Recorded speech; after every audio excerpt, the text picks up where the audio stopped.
Well, hey, Holy Business. I'm excited to bring my guest today to you. He's fun whether you love or hate marketing, and I feel like most of us have a little of both of those feelings when it comes to marketing. But after working in advertising for 10 years, Christian Jones started Upline Social. Since 2019, his passion has been assisting businesses in their growth and development.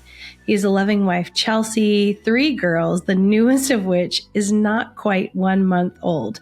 And he consistently rolls from season to season and walks through change with just such peace about him. And that includes completely changing his business offering as he leans into the demands he sees in the market.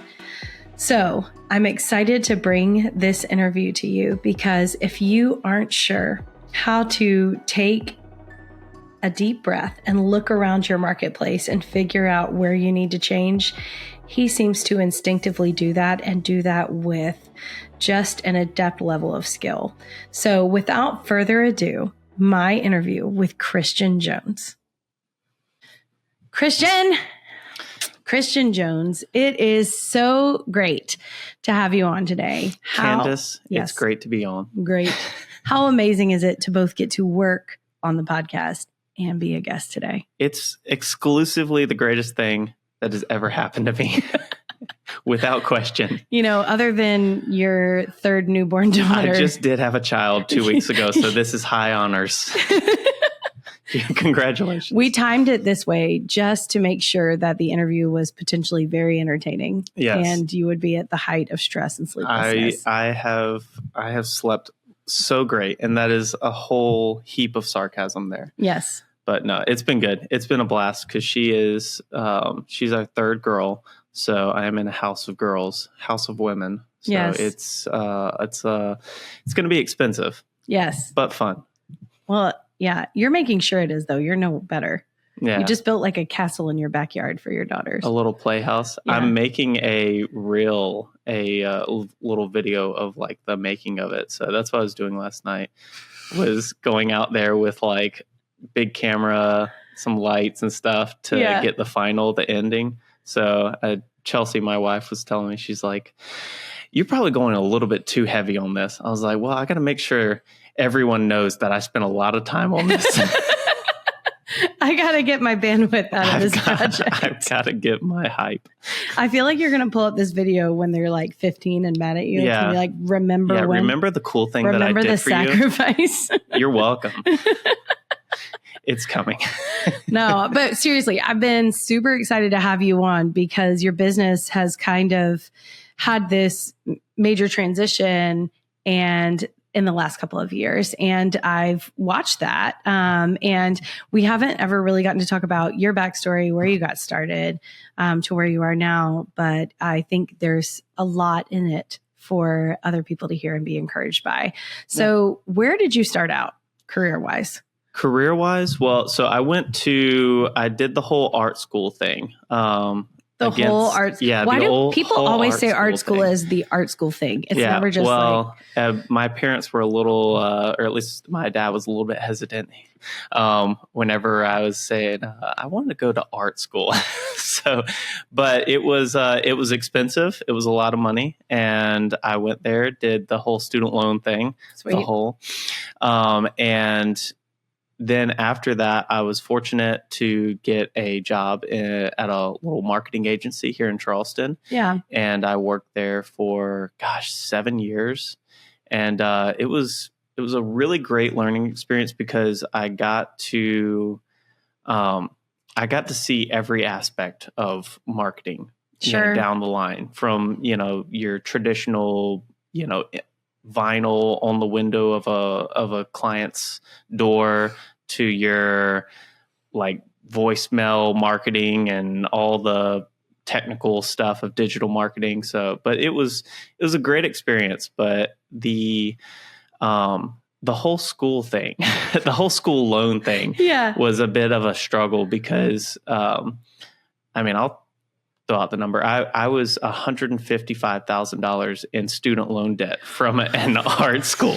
So again, you can see the hesitation from my parents. And are you sure you want to do this? So this was from your undergrad? Yes. Your fine arts degree? Yes. Okay. So a BFA, 155 grand. It was an eye-watering amount that making that decision as a 17, 18-year-old seemed like, that's, I'll have to pay this back at the end of school in a few years. And forever. It's forever away.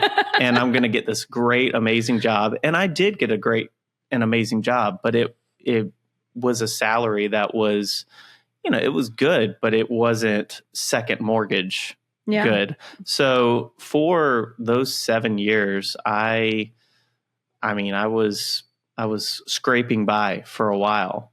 So that was quite a struggle, but it was my own struggle. I mean, I dug a hole and I had to dig myself out. So that's kind of how I ended up getting into my business. Was it started out with, I just needed to make some extra money. So I started freelancing. Were you always entrepreneurial or no? I was going to say no, but I think yes. Okay. So my brother and I, we both went to the same school. So we both had the same debt load. Your brother did this. I didn't realize that y'all went to the same school. Yeah. So he had we grew up in a small town in Camden, South Carolina, and he is 3 years older than me. So those 3 years, he, before we went off to college together, he worked for a call center. So he was in the, if you can imagine those like huge room full of cubicles. Yeah. He was in one of those with no windows. So he was slowly just dying inside. And so it was actually right as I was graduating high school, he was the one who was like, I think I might go off to school. Like, what do you think? And I was like, yeah, anything to get out of the small town and do something more. So we both went to the same school together at the same time, which, was a blast. Yeah. But we both had the same debt load. And so what we did was we started a little video company where we would make videos. We would take on any clients we could get. Like, so we had people from our local church, asking us like, oh, can you make a little training video for you? And we're like, oh yes, that's this month's rent. Thank you. So, I mean, it really started out as a need thing. I mean, it wasn't a like, I'm going to be a millionaire. I'm going to do this. I'm going to do that. It was, I need to pay rent next week. So that was how it started, but it ballooned from there. Dramatically. Yeah. So you started this video production company. You were working kind of with local people, just doing literally anything they would ask you to do. Yes. And then, how did the video side continue to grow? What kind of clients did you really start to get into? So we started getting, he and I, and this is back in like 2014, 15. We started getting a lot of like travel or like Chamber of Commerce's. Okay. So Chamber of Commerce's would come to us and ask us, oh, can you make a set of travel videos? So we would go down and we would capture, video of if you ever seen like Visit Hilton Head. Yeah. Circa 2015, that was usually us. Yeah. So things like that, we would, it was a hodgepodge of like tech companies we would make product videos for, anybody we could get. Yeah. And it grew from there, but in about 2018, 2019, each of us started getting, we had full-time jobs. And then that was our freelance, was doing the video company thing. But in our full-time jobs, we started having, more success, getting promotions. So each of us, we ended up squashing the video company. And each of us leaned into our full-time jobs from there. Okay. For a few years. And so we had great success with the video company for a good 5 years. I mean, it was growing. If we would have stuck to it, I mean, it would have been, much more than what it is. But each of us wanted to lean into our full-time jobs. So we started doing that. So that's, It's such a good what a problem some people listening are saying. I get to choose between these two successful options. But I think that's something that we don't always talk about is in the transition of growing a business. Like you have choice and it doesn't always feel like we do. How did you recognize that and weigh those options? Well, I think it came down to, choosing between the two it came down to one was a freelance based thing where we weren't guaranteed money each month. And the other one was a very safe 9-to-5 job. Yeah. So it was tough to lean into the 9-to-5 job. And, we had big dreams for this video business company, but we went with what was reliable because each of us were, Stephen, my brother, was married, had a kid. So he had to lean into what was safe. I was in a relationship that was looking like it was going to turn into marriage. But that's a great transitional point.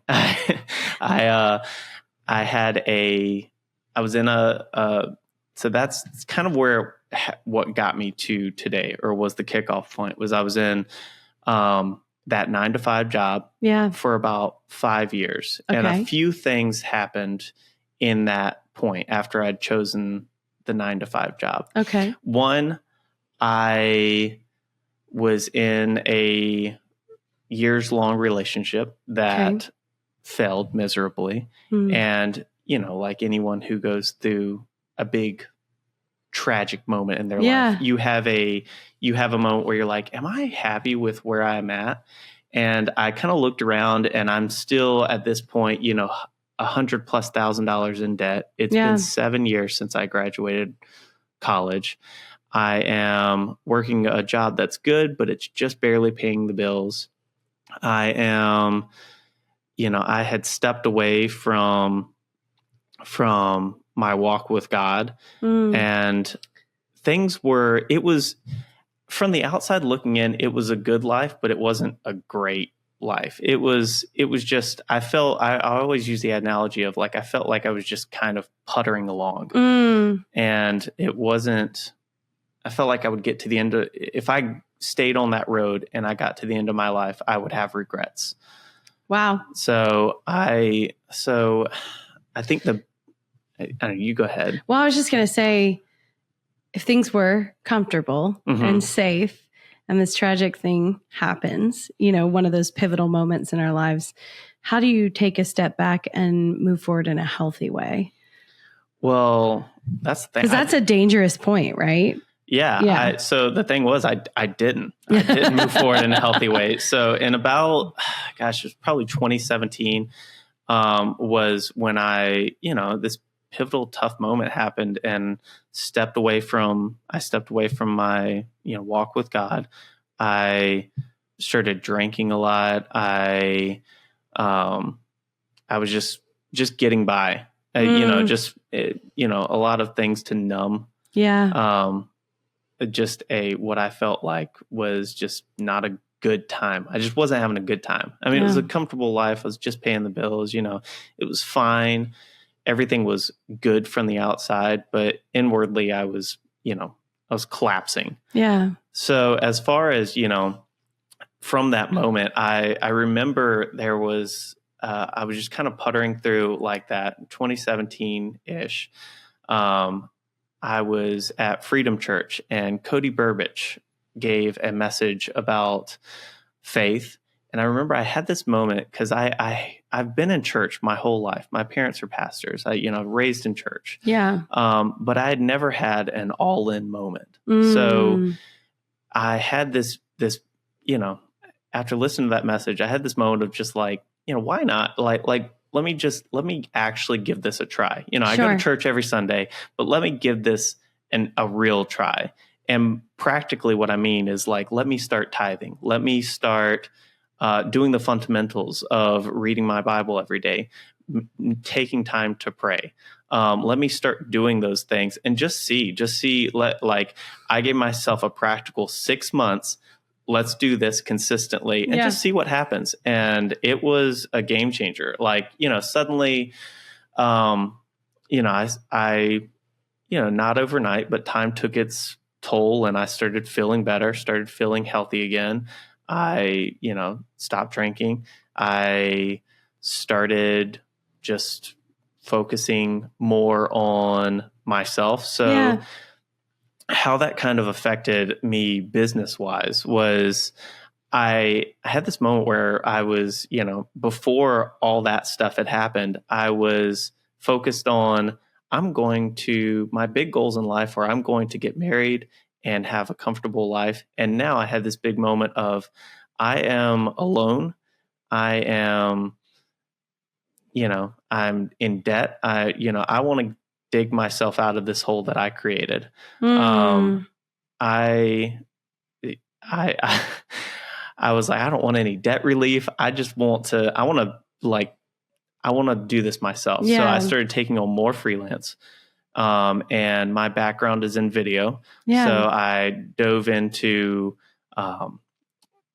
doing video work for clients. And then I would have clients who would come to me and ask, do you know someone who does graphic design? And in that moment, I'm trying to pay off $100,000 in debt. So I'm like, I sure do. It's me. It's me. And then I'm like on YouTube at night, looking up how to do X and Y and Z. Oh, you want your social media taken care of? Oh, I can do that. And then I'm looking it up and I'm researching. And so from a place of need, within about a year, my freelance income had started to get to the place to where it was outpacing my 9-to-5 income. And again, at this point, I mean, I was all in on the Dave Ramsey, like mindset of like paying off this debt was my big goal. Right. So my day consisted of, I would go to my 9-to-5. After my 9-to-5, I would get off work and I got a part-time job as a 28-year-old, which was very humbling, but I got a part-time job at Olive Garden. Nice. And I was like, I'm going all in. And I had a blast doing that. Yeah.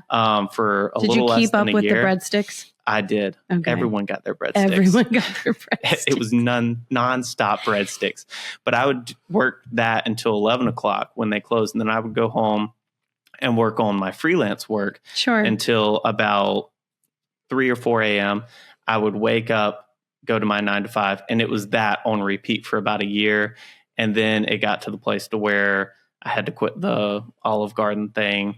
And then I ended up in 2020 quitting my job at the advertising agency. And right at that same time, I paid off my student loan debts. So I was debt free. And it was from 2018 is when that journey started to 2020. Yeah, 2020. And it was the most difficult 2-year span of my life of just like hustle, 100% working at, 18, 16 hour days as hard as I could to get my life to a better place. Cause I had dug my own hole, so I was going to dig myself out. Yeah. And it took an eye-watering amount of time, but it paid off, and it allowed me to go into this business full time without debt. And from there, it's really taken off. And so now there's somebody right now that's like in a fire, and they might feel like the 3 months they've been in it, the quarter of madness, is too long. But you're talking about a 2-year span where you literally just had to dig in and be obedient and do the hard work. So I equate it to working out. Before you work out, you're like, I really don't want to do this. Mm-hmm. This is going to be hard work. It's going to suck. Yeah. And then you start working out and you're like, I hate this. This is the worst. Yeah. And then about halfway through your workout, toward the end of it, you get in the rhythm, you're just doing the work. Yeah. And then after the workout, you feel great. You feel amazing. I look back at those times with a little bit of nostalgia, even though it was really tough. They were some of my most joy-filled times, because it was a very tangible goal of each month I'm looking at I'm going to pay off debt so that I can quit my job. Yeah. And in most of my life, I've never had such a narrow focused goal. There's so many things pulling at your attention, but with, if you narrow in on something, that's trackable and you make it trackable. That's a fantastic way to get yourself motivated, because you're just, each month I could take down a little bit more debt I paid off, and another day closer to being able to quit a job that I, after 7 years, didn't love. Yeah. So it came down to a place to where, it's probably going to suck while you're in it. But once once I got to the other side, I kind of miss having that narrow focused goal. Yeah. And I've never been as motivated since. Like, it's tough to keep up like a 16-hour day every day. Like, that's impossible for a certain amount of time, for a lifetime. I don't know. Maybe there are people out there who do it. So let me not say now impossible. You've got your story where you get to tell your team, when I was your age, I walked 5 miles uphill every day. Oh gosh. Yeah. They'll hate me for it. So you get out of that. Yes. And you quit your job. Mm-hmm. What's next? So, when I quit my job, it was right in the middle of COVID. I was like, I just worked 2 years, and then suddenly it looked like everything was shutting down. All my clients were like, I think we're going to have to pause our retainers. And I was like, uh-oh. But it actually ended up being the greatest growth spurt in the company so far, because suddenly everything, I was leaning into digital marketing. So a lot of online marketing. So everything started going online. People needed to communicate their messages, not in person, but on social media, on Google Ads. So suddenly, the business within about 6 months doubled in size.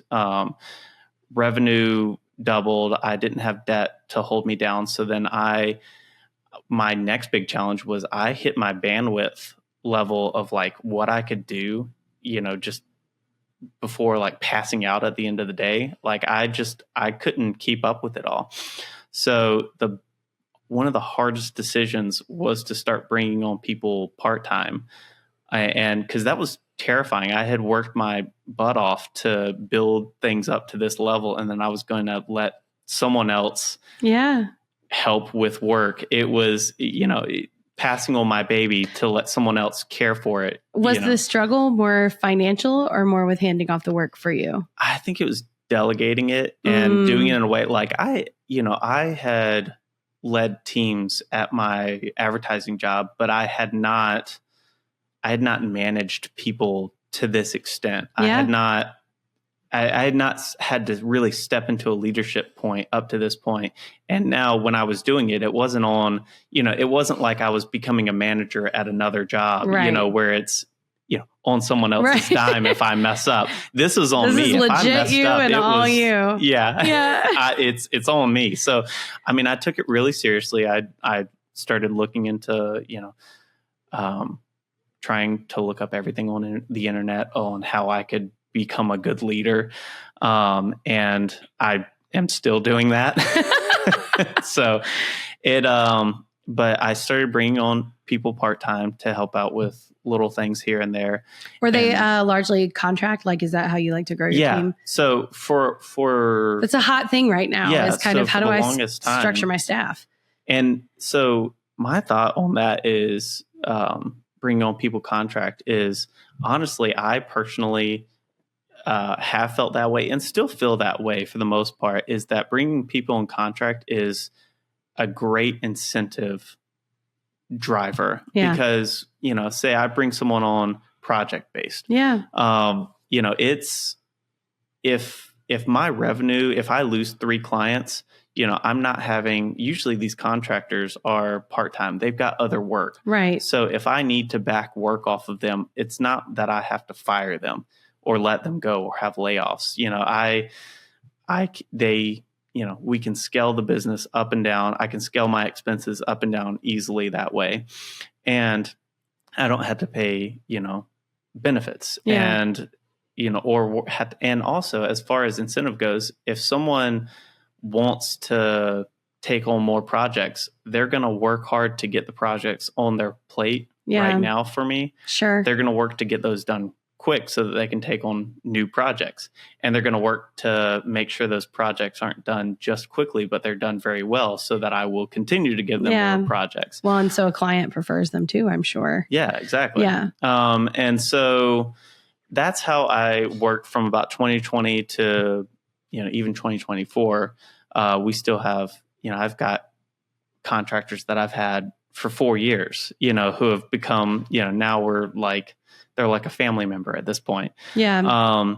When did you feel like you needed to transition that? Or are you transitioning? So I transitioned from having contractors to having full-time employees because my company Upline, we started leaning into, we're a digital marketing agency, but we're starting to specialize in social media specifically. So I started having less project-based, big one-off projects that I could, have contractors help me on, and much littler things like a quick little reel, a quick little post, things that I needed a team member who was there in-house with me, who could learn the client, could learn the work, could develop a strategy for the client and follow that. It's tough to have a consistent, good strategy unless you have someone there in-house with you that you're talking shop with every day, who knows the client in and out.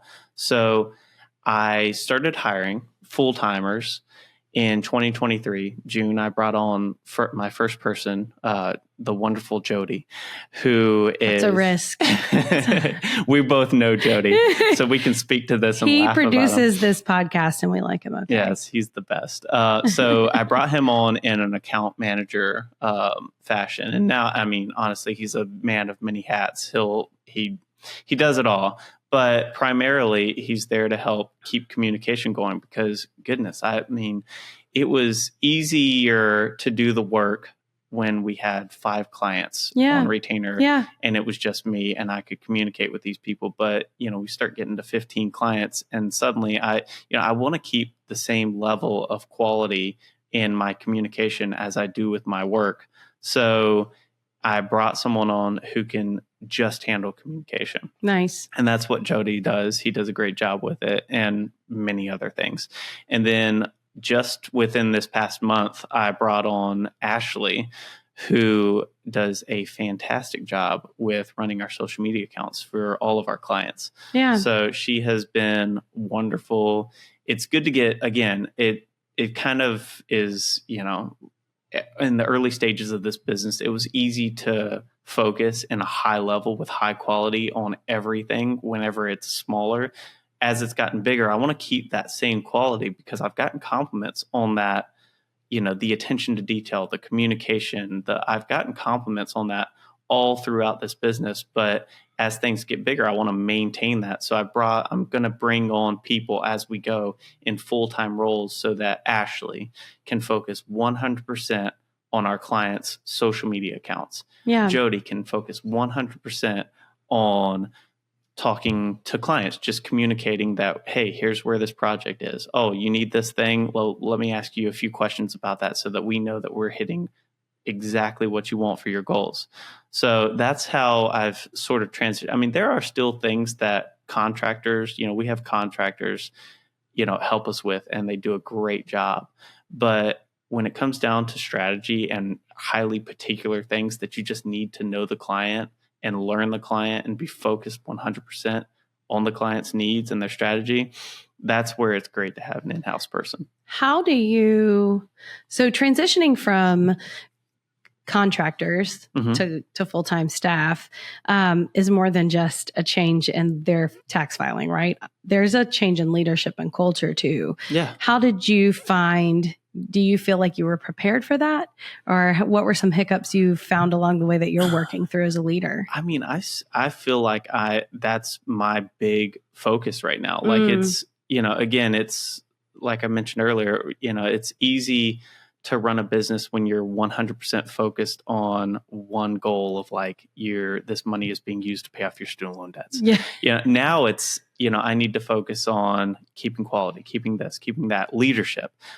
So one of my big goals right now is making sure that I'm doing a good job of keeping the team, in a healthy place, keeping them informed, making sure that they have what they have. So that's my, one thing that I do each week is we meet each week, just in person. We're all a work from home staff, but we meet each week in person so that we can just talk through everything that has gone on that week and everything that's coming up for the next week. We have, often at least once a month, I like to have a little one-on-one with each staff member to talk through, okay, how are things going? Not only how are things going with you, but how am I doing? And I try to also just, I try to look at from an objective perspective of how I am doing, because I know, no one wants to tell their boss, you're not doing a great job at this thing. So I'm trying my best to see what am I doing, that might not be great. And so one way that I've done that is surrounding myself with other business owners who are in a similar position to mine. And then just, about once a month, I meet with that group. We just talk shop. We just talk about things that we're struggling with. Yeah. What we think we could do better, things that we're not sure about. And it's good to get an objective perspective from someone else who is not involved in the business, who can tell you when you're not doing such a great job. Yeah. I think that's really important to have that kind of community outside. I know when I talk to owners that are kind of in these growth transitions like you are, bringing on staff, there can be a lot of fear when it's just you talking yourself into growth. Yes. But someone on the outside can definitely come in and see it and say, you can afford this and you're equipped to lead.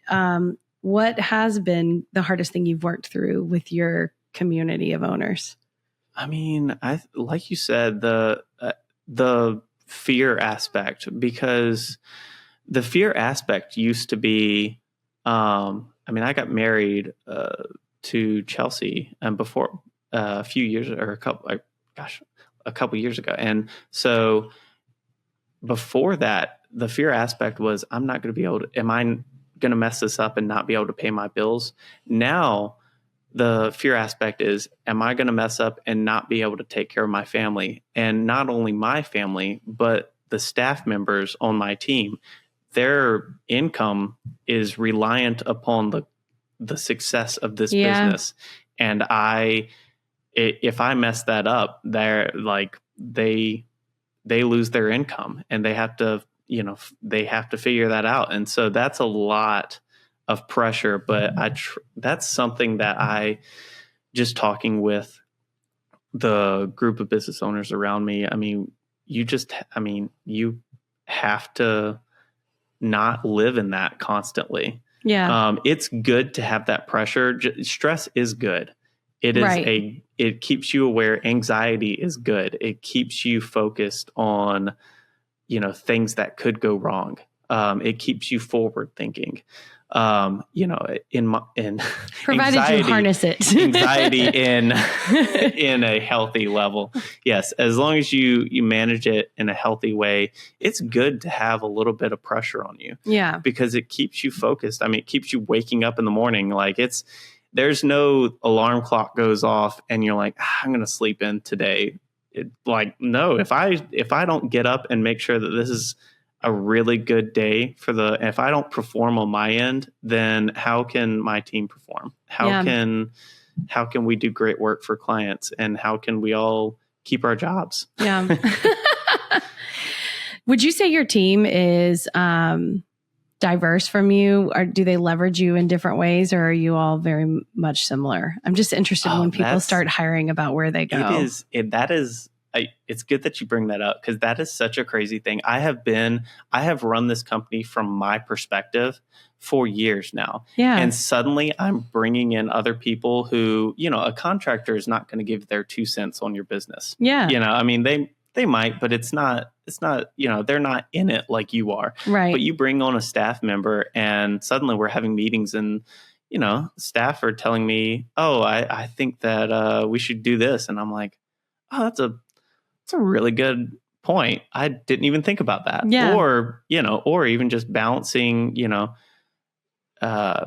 just balancing new perspectives is wild, because there's so many things that just directions with the company that I've never thought about, that Sure. I, didn't dream about until someone else comes on and starts throwing out ideas, and you're like, wow, that's awesome. Yeah.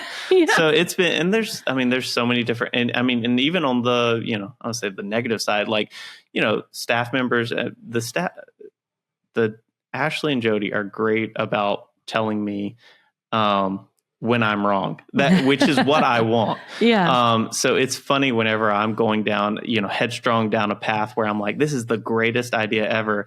And they'll come to me and say, this is not as great as you think it is.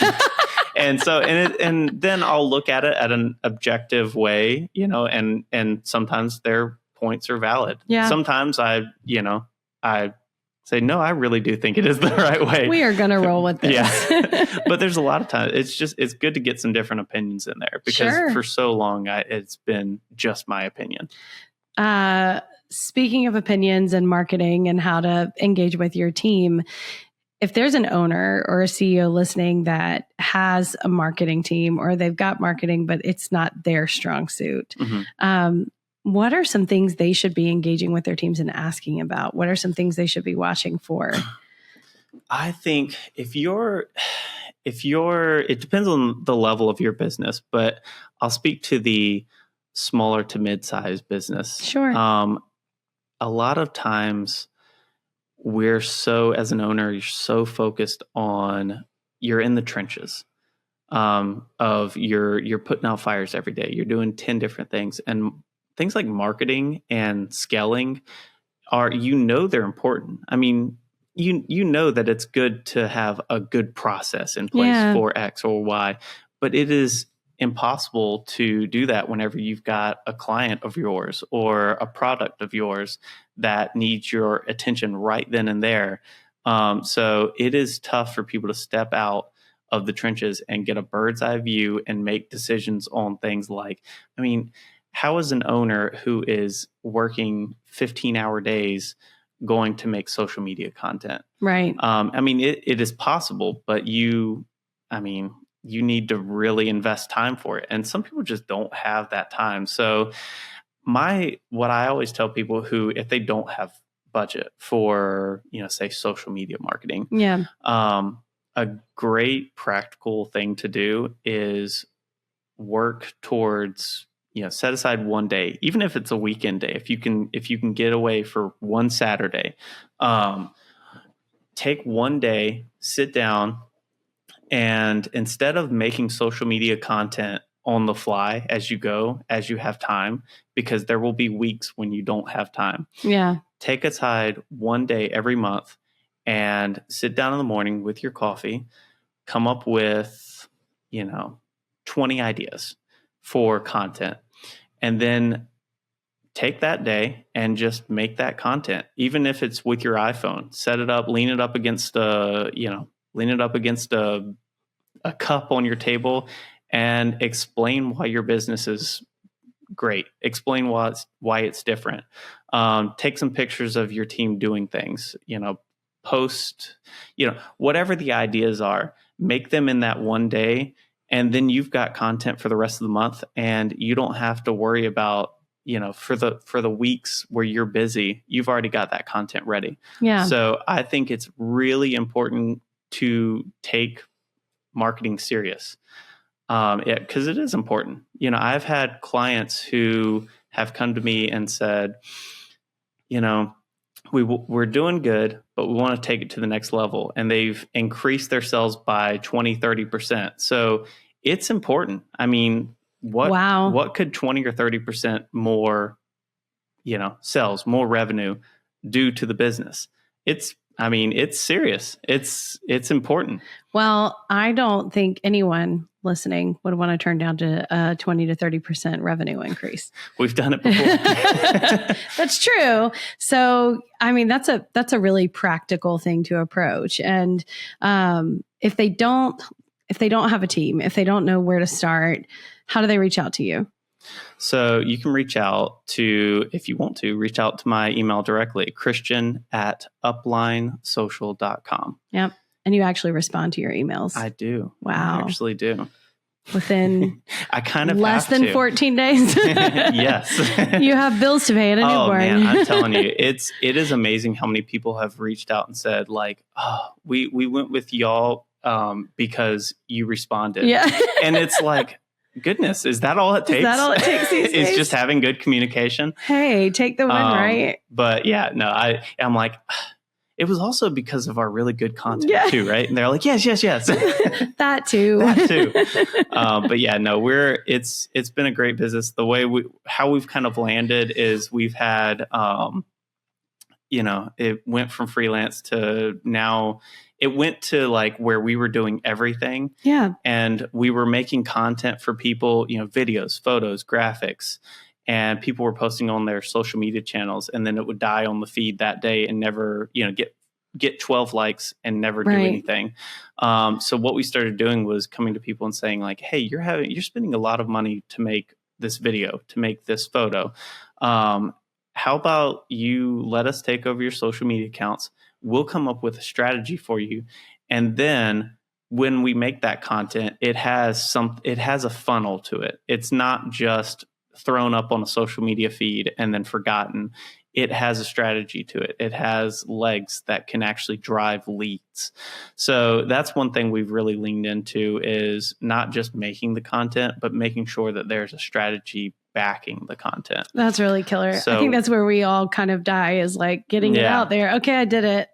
Yeah, check that off for the day. It's important to make sure that you, not only do you make the piece of awesome content, but it's leading someone somewhere. It's leading them to a link to a landing page that can generate a sale. Yeah.